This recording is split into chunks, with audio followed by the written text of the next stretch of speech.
অনেক লোক আছে দেখবেন গোসল করার পর আবার নতুন করে উজু করে, আছে না নাই? গোসল শেষ, উনি আবার বিসমিল্লাহ পড়ে উজু শুরু করছে। এটা একটা নিষ্প্রয়োজনীয় কাজ, কোনো দরকারি কাজ না, বেদরকারি কাজ।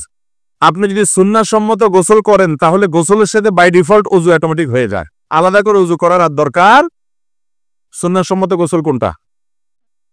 আপনি গোসলের জন্য যখন ওয়াশরুমে ঢুকলেন, প্রথম কাজ হবে শরীরে বা কাপড়ে কোনো জায়গায় নাপাক থাকলে সেই নাপাকটাকে ডলে আগে ধুয়ে ফেলান।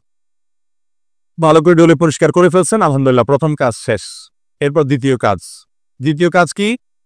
এবার 2 হাতের কবজি ভালো করে ধুয়ে কুলি করেন, নাকে পানি দেন, মুখ ধোন 3 বার, হাতের কনুই পর্যন্ত 3 বার ধোন, দুনো হাত, মাথা মাসা করেন। ওযুর সব কাজগুলো শেষ, শুধু একটা বাকি আছে, পা ধোয়া।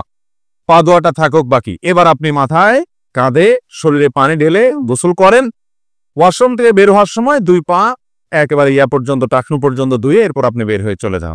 তাহলে ওযু এবং গোসল একসাথে হয়ে গেছে, আলাদা ওযু করার দরকার নাই। অনেকে এরপরে আবার আলাদা ওযু করতে চায়, এটা একরকম বলতে পারেন বিনা প্রয়োজনে কষ্ট।